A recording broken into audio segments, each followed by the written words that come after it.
Good afternoon. Good to see all of you. I want to begin today's briefing by addressing the horrific shooting that took place yesterday at the Annunciation Catholic Church in Minneapolis, Minnesota, where a deranged shooter opened fire during morning mass, killing an innocent 8-year-old and 10-year-old. 14 other children and 3 adults were also injured during this horrible tragedy. This was the first morning mass of the school year for these beautiful, innocent children, and this sacred religious service was desecrated by an evil monster. We are all eternally grateful to the heroic law enforcement officers and first responders whose courage and swift response aided all of those impacted by this horrible tragedy. As Director Kash Patel confirmed yesterday, the FBI is currently investigating this shooting as an act of domestic terrorism and a hate crime targeting Catholics. President Trump signed a proclamation yesterday following his call with the governor of Minnesota, Tim Walz, acknowledging the victims and their families and directing flags to be flown at half-mast. President Trump and the First Lady encouraged the entire nation to join all of us in praying for the victims and their families as they face unimaginable grief and loss. The White House and the FBI will continue to provide further updates as they become available. I also have a quick scheduling announcement for you today. The President will travel to New York City on September 22nd to address the United Nations General Assembly on Tuesday, September 23rd. On another matter, as Americans make their Labor Day weekend travel plans, they will be able to enjoy 5-year low gas prices thanks to President Trump fully unleashing American energy dominance. President Trump ended Joe Biden's Green New Scam policies and is delivering on his promise to make America affordable again. These savings at the pump are giving everyday American families more room in their budgets at the end of each month, which is the exact opposite of what we saw under the previous administration. And as we commemorate Labor Day this year, we finally have a president who fights and delivers for the American worker every single day. President Trump believes that American workers are the heart and soul of our economy and our national identity, which is why he's championed an agenda that puts them first always. For decades, the hardworking men and women of our country who built the greatest nation in world history were sold out by selfish, greedy, short-sighted globalists who put our country on a path to economic and cultural ruin. They hollowed out our factories and towns and betrayed the American working class by shipping jobs overseas and importing millions of low-wage migrants to replace American workers. Under President Trump, this national disgrace is over. American workers are, once again, being put at the center of national trade policy, and the dignity of American labor is being defended. As a result, President Trump has already brought in nearly $10 trillion in new private and foreign investments so that the top businesses in the world can create high-paying jobs in America and hire American workers to fill them. In fact, since President Trump took office, the economy has added more than 500,000 new jobs to the workforce. In a stark reversal from the Biden administration, all of that job creation has been driven by private sector growth, and all employment gains have gone to native-born Americans. Wages for blue-collar workers are now rising at the fastest rate in the past 60 years. And the average American worker has already seen a $500 wage increase this year alone. Thanks to the largest middle tax cuts ever signed into law by President Trump, with no tax on tips, no tax on overtime, no tax on Social Security, Americans in all 50 states will keep more of their hard-earned money. The average American taxpayer will see a tax cut of nearly $4,000 because of these pro-growth provisions, according to analysis from the Nonpartisan Tax Foundation. In other news, President Trump continues to deliver on his promise to restore law and order to our nation's capital. Since President Trump's intervention, there have been more than 1,283 arrests right here in the District of Columbia. Total crime in D.C. is down 19%, and violent crime is down 30%. Carjackings in the district are down 67%. Homicides are down 57%. Robberies are down 40%. Motor vehicle thefts are down 32%. And assaults with dangerous weapons are down 23%. And property crime is down 18%. These numbers prove the president's bold actions to make D.C. safe and beautiful again are working, just like he said they would. And that's why on Monday, the president took additional action to sign an executive order taking steps to ensure that cashless bail in Washington, D.C. is eliminated. For too long, D.C.'s reckless cashless bail policies have allowed dangerous criminals to be quickly released, which endangers everyone who lives in and visits our wonderful capital. No cash bail has also foolishly forced law enforcement to repeatedly arrest the same offenders over and over again, only for them to be released back into our nation's capital. This is the definition of insanity, and the president is seeking to end it. He also signed a separate executive order addressing the crime emergency in D.C. by instructing the National Park Service to hire additional United States Park Police officers to support public safety, and directing the U.S. Attorney's Office for D.C. to hire additional prosecutors to focus solely on violent and property crimes. So while liberal Democrats across the country continue to double down on their failed soft-on-crime approach, the American people, including local D.C. leadership, business owners, and residents, are rallying behind President Trump's crime crackdown. According to new polling, 81% of Americans say crime is a major problem in large cities across the country. And a clear majority of Americans believe the president's actions are justified and necessary to reduce crime in these cities. Indu Bhatia, who runs a liquor store a half mile from the White House here just down the street, is one of those Americans who are grateful for President Trump's public safety push. Indu recently told the New York Post that her store was robbed so many times that they had to spend exorbitant sums of money on security, jeopardizing her family's financial future. But thanks to President Trump's strong action, Indu said, quote, "All of my employees, including me, we feel much safer, and even our customers feel really happy when they walk into our store." And just yesterday, Washington, D.C. Mayor Muriel Bowser credited President Trump for surging federal law enforcement personnel and said neighborhoods, quote, "feel and are much safer." We thank Mayor Bowser for her cooperation and her willingness to help us make D.C. safe and beautiful. This entire effort has vindicated what President Trump and law and order advocates have been saying for years, and this is our message to Americans in Democrat-run cities nationwide. Decline is a choice. You don't have to live in constant fear of being robbed, raped, or murdered. Your leaders are lying to you, and they have been failing you for decades. The President Trump approach of upholding law and order by letting our brave men and women in blue actually do their jobs to aggressively fight crime works. In just a few weeks, President Trump has done more for D.C. residents than Democrats did in 50 years. And this can be replicated in other crime-ridden cities across the nation. As President Trump has said, all of these elected officials in charge have to do is pick up the phone and ask for the president and the federal government's help. President Trump doesn't care if they are a Republican or a Democrat leader. He wants Americans to be safe and for every law-abiding American citizen across the country to be able to thrive in their city and in their community. With that, I'll take questions. Here in our new media seat today, we have social media influencer, content creator, Brandon Tatum. Brandon, thank you so much for joining us today. Why don't you kick us off? Well, Caroline, thank you so much for having me. I really appreciate it. And on behalf of everybody that follow me, the millions of people that follow me, I want to say thank you for making a sacrifice and dealing with some of the most disingenuous people on planet Earth at times. I have two questions. The first question is associated with the shooting that occurred the other day. And I want to ask the question of, we know that it's not a gun thing. Any rational person knows it's not a gun thing. We know it's a mental health issue. So I want to know from you, what is President Trump and the White House going to do to address mental health issues around the country associated with these shootings? And the second thing is Chicago. You know, anybody with a connected brainstem knows that Chicago's crime is out of control.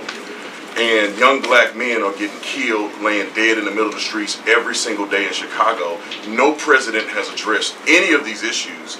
And so what is the White House going to do to address issues in their capacity to deal with the conflict and violence in Chicago? Sure. Well, to your first question about this shooting in Minnesota, right now, the administration is focused on helping the people of Minnesota. It's been less than a day, of course, since this tragedy happened. We have federal law enforcement on the ground assisting local law enforcement.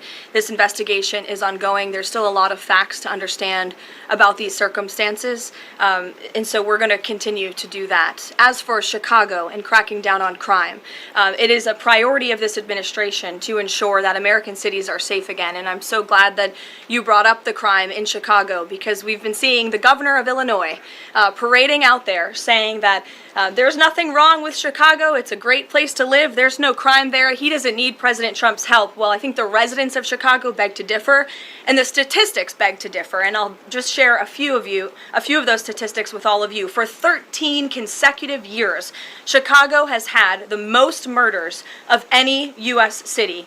This is J.B. Pritzker's legacy, by the way. For 7 consecutive years, Chicago has had the highest murder rate among U.S. cities with more than 1 million people. In 2024, just last year, Chicago's murder rate per capita was 3 times higher than Los Angeles and nearly 5 times higher than New York City. That's more than double the murder rate in Islamabad and nearly 15 times more than Delhi. Out of Chicago's 147,899 reported crimes this year, that's how many crimes have been reported in Chicago since January 1st. There have only been arrests in 16% of them. These numbers are unacceptable. There have been more illegal guns recovered in Chicago than in New York City and Los Angeles combined. The number of reported motor vehicle thefts last year was more than double the number in 2021. And Chicago has also, just like DC, come under scrutiny over discrepancies in its homicide data reporting. So as bad as these numbers are, perhaps they are even worse. And this is Governor Pritzker's legacy. He should put politics aside. He should pick up the phone and call this president, who would be more than happy to do right by law-abiding American residents in the city of Chicago, and we hope that he will. Gabe, and thanks for being here, Brandon. Gabe. Carolyn, thank you so much. First, on the firing of the CDC director, Sure. Who will replace her? And then also, overnight, the White House said that she did not align with the president's agenda. Dr. Menard's attorneys say that she refused to rubber stamp unscientific, reckless directives and fire dedicated health experts. What specifically did she do wrong? Look, what I will say about this individual is that her lawyer's statement made it abundantly clear themselves that she was not aligned with the president's mission to make America healthy again. And the secretary asked her to resign. She said she would, and then she said she wouldn't, so the president fired her, which he has every right to do. It was President Trump who was overwhelmingly reelected on November 5th. This woman has never received a vote in her life, and the president has the authority to fire those who are not aligned with his mission. A new replacement will be announced by either the president or the secretary very soon, and the president and Secretary Kennedy are committed to restoring trust and transparency and credibility to the CDC by ensuring their leadership and their decisions are more public-facing, more accountable, strengthening our public health system, and restoring it to its core mission of protecting Americans from communicable diseases, investing in innovation to prevent, detect, and respond to future threats. That's the mission of the CDC, and we're going to make sure that folks that are in positions of leadership there are aligned with that mission. Briefly on another topic, Alligator Alcatraz. Last week, a judge on an environmental concerns lawsuit said that the administration had 60 days to wind down operations there, state officials did. Now, the administration has not been shy in fighting back against what it calls activist judges, but why is it backing down this time?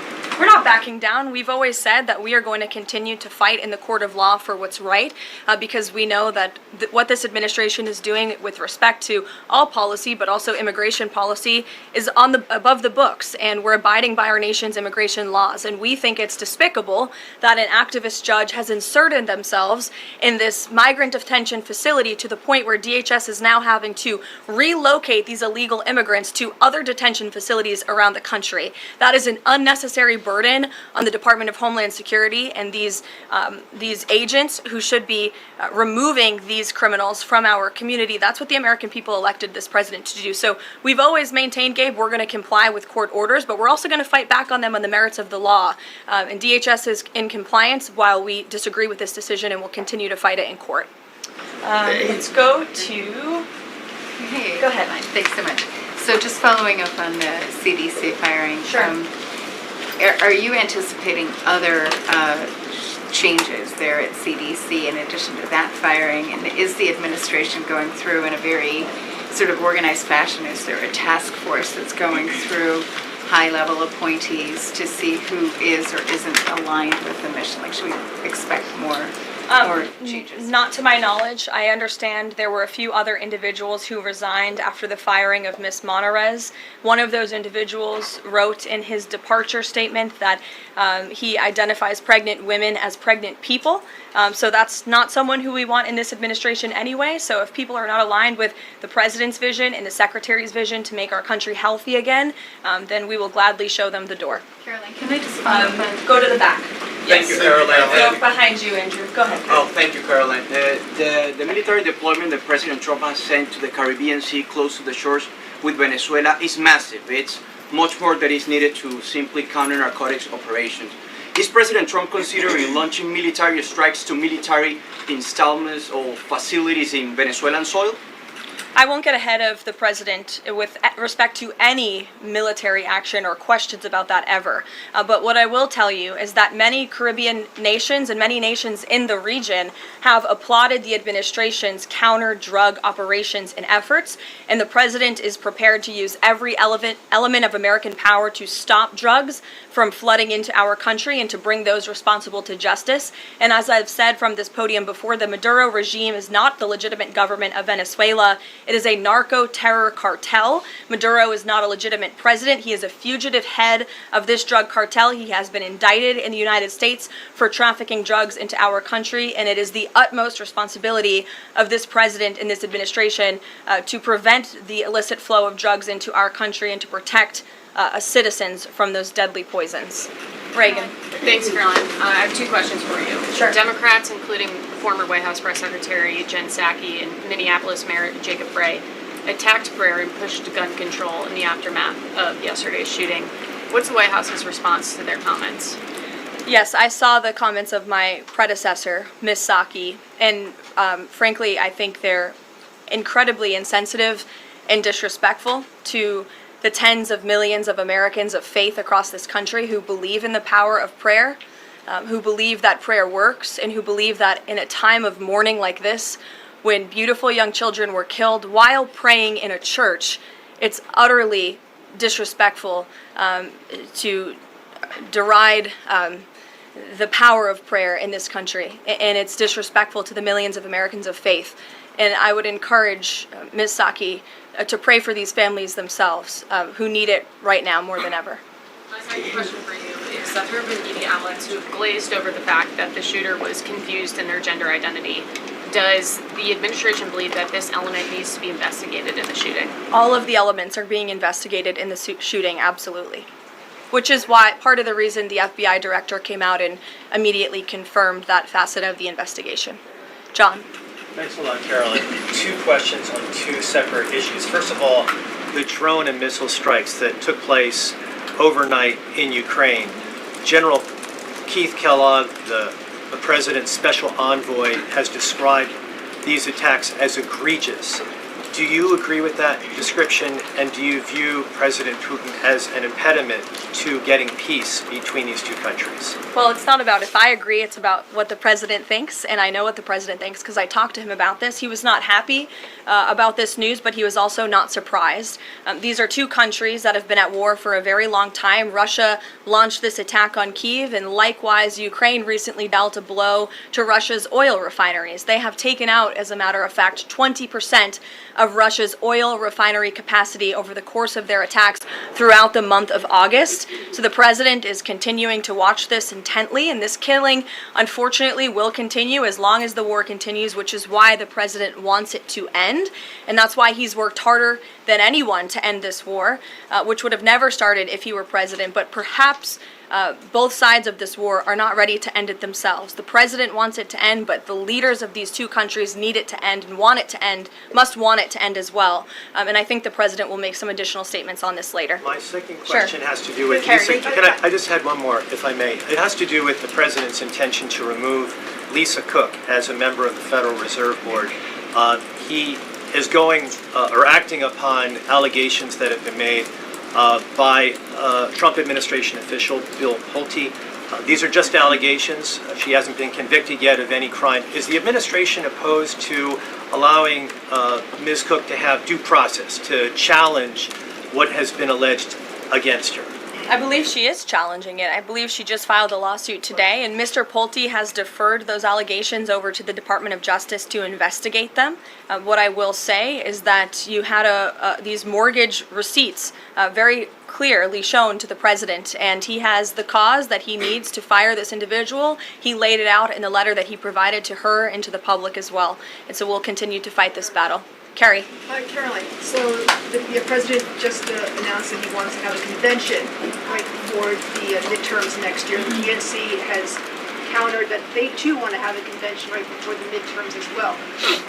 What's the White House's response to that? And can you give us just a little bit of a hint or a tease here as to how the president envisions a convention for the midterms? Look, the president put out a statement on this earlier today. I'll let him speak further on the plans that he envisions, but I think he's very proud of the accomplishments and the achievements of his administration, as he should be. The most secure border in United States history, a crackdown on crime here in our nation's capital, an attack or a reversal of the attack on our energy industry from the previous administration. As I just pointed out to you, gas prices today, this Labor Day, are the lowest they've been since Labor Day in 2020. Our economy is bringing in trillions of dollars in revenue from all over the world again. So there's so much for Republicans and for the president and for Americans across the country to be proud of, and I think the president wants to see that celebrated. But for any further details on this as they come, we'll provide you with them.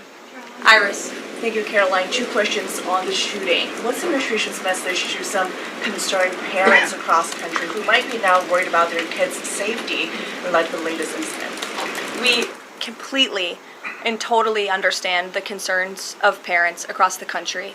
This tragedy it's heartbreaking. As a parent myself, there are no words to describe just the heartbreak that these families must be enduring, which is why the President and the First Lady have encouraged everyone to continue to pray for these families and these victims, and it's why this administration is focused on removing public safety threats from our communities. And in fact, I can share with all of you that last night in Washington, D.C., when arrests were being made, there was an arrest of a juvenile right here in D.C. in Ward 7 for threats to kidnap and injure, receiving stolen property, possession of a large capacity feeding device, unlawful possession of firearms and ammunition.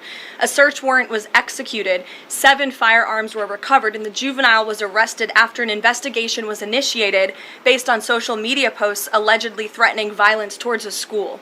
So this was a juvenile who was a risk to not just himself, but the community here in Washington, and he was removed from the community last night because of the law enforcement efforts of this administration. And I would also point to the statement of our wonderful First Lady that she released yesterday. She wrote, "The tragic mass killing in Minnesota illuminates the need for preemptive intervention in identifying school shooters. Early warning signs are often evident, with many individuals exhibiting concerning behaviors and making violent threats online prior to their actions. We encourage all Americans, as the old saying goes, if you see something, say something. If you see warning signs or threats, report it to law enforcement. This administration, federal law enforcement, will take those reports and those threats seriously. They will be treated as a law enforcement emergency, and we will act accordingly." And on the First Lady's statement, would the administration consider ramping up resources on these fronts to parents and schools across the country to help them look into these signs and prevent more tragedies? It's a very fair question, Iris. As for any potential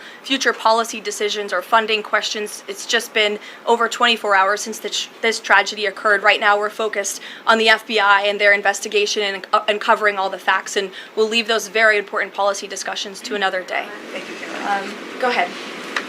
Megan. I had a question about the Lisa Cook lawsuit that you mentioned. Does the president plan to wait until that lawsuit is resolved to appoint her replacement?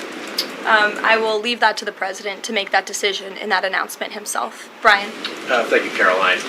2 questions.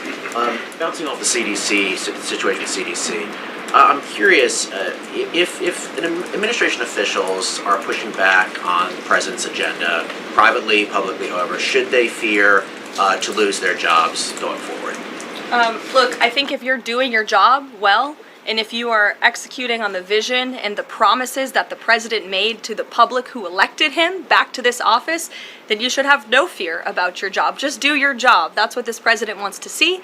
He wants to see people solving problems. He wants to see the people who have the privilege of serving the American taxpayer and the federal government abiding by the wishes of the American taxpayers who overwhelmingly reelected him in this cabinet to make America great again, or in this case, make America healthy again. On the Intel deal, where the U.S. got a stake in that company, there's two things I want to ask about that. The first is, what did the U.S. get back in return for that deal? And the second thing is, what are the future plans for giving any form of money to another company? It could be through the CHIPS Act, like this deal, or some other form of funds. What are the plans there by this White House administration? Well, look, as you know, Brian, very well, because you cover it often, the Intel deal is still being ironed out by the Department of Commerce. The T's are still being crossed, the I's are still being dotted.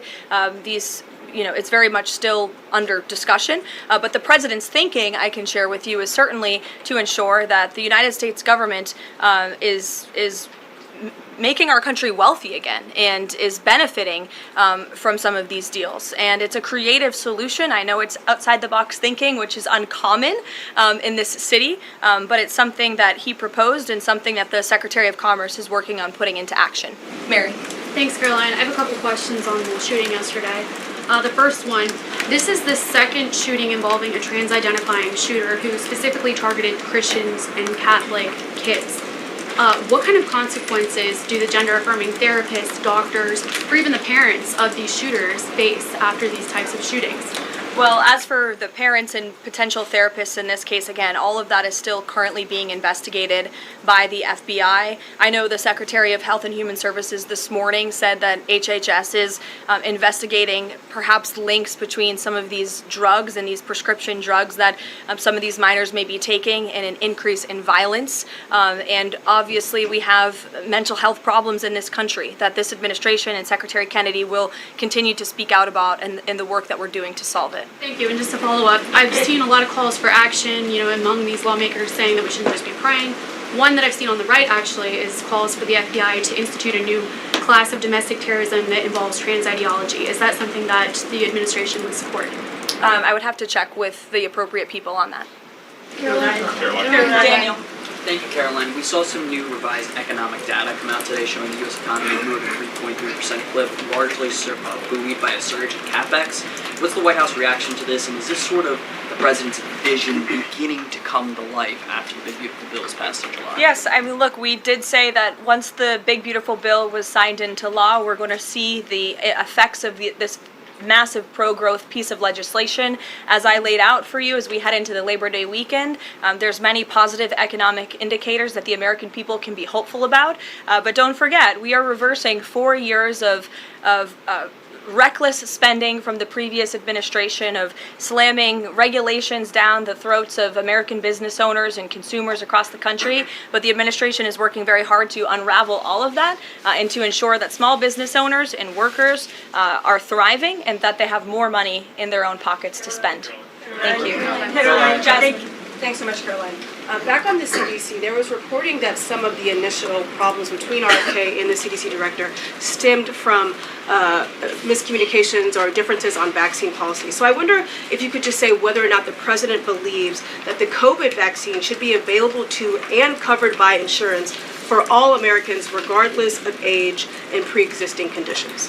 What I will tell you is that the FDA recently revoked the emergency use authorizations for 3 COVID vaccinations while simultaneously greenlighting 4 new COVID-19 vaccines with 2025 and 2026 formulas. The reason for the revocation of that emergency use authorization is because obviously the COVID pandemic and the public health emergency is over. But just to correct the record, because there's been a lot of misinformation on this, the FDA's decision does not affect the availability of COVID vaccines for Americans who want them. We believe in individual choice. That's a promise both the president and the secretary have made, and it's a promise they have now delivered on. Question, if I could, Caroline. Second question, if I could. Sorry. I wonder if you could answer why the president hasn't acknowledged the shooting at CDC headquarters that took place earlier in August, where a police officer was killed, and it was reported that the motivation for the shooting was somebody who was really unhappy with the effects of the COVID vaccine.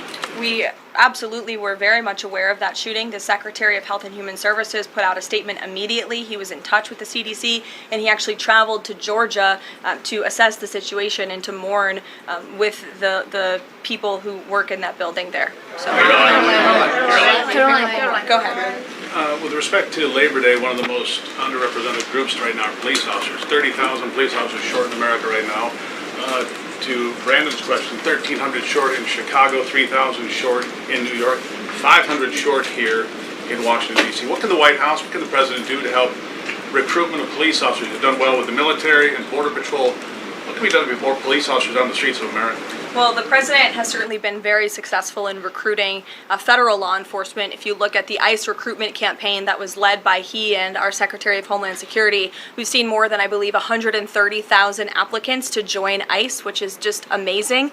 There's more applicants now than there are jobs to fill, and we're very grateful for that. Clearly, Americans want to serve their communities. They just need a leader who encourages them to do so. So maybe Governor Pritzker should spend less time demonizing the police, more time trying to recruit more police, and more time trying to call the President of the United States to get crime in his city under control. The President wants to allow law enforcement, whether it's state, local, federal, to do their jobs, to arrest criminals, to put them behind bars, and to remove public safety threats from American communities. He'll continue to do that. Thank you, guys.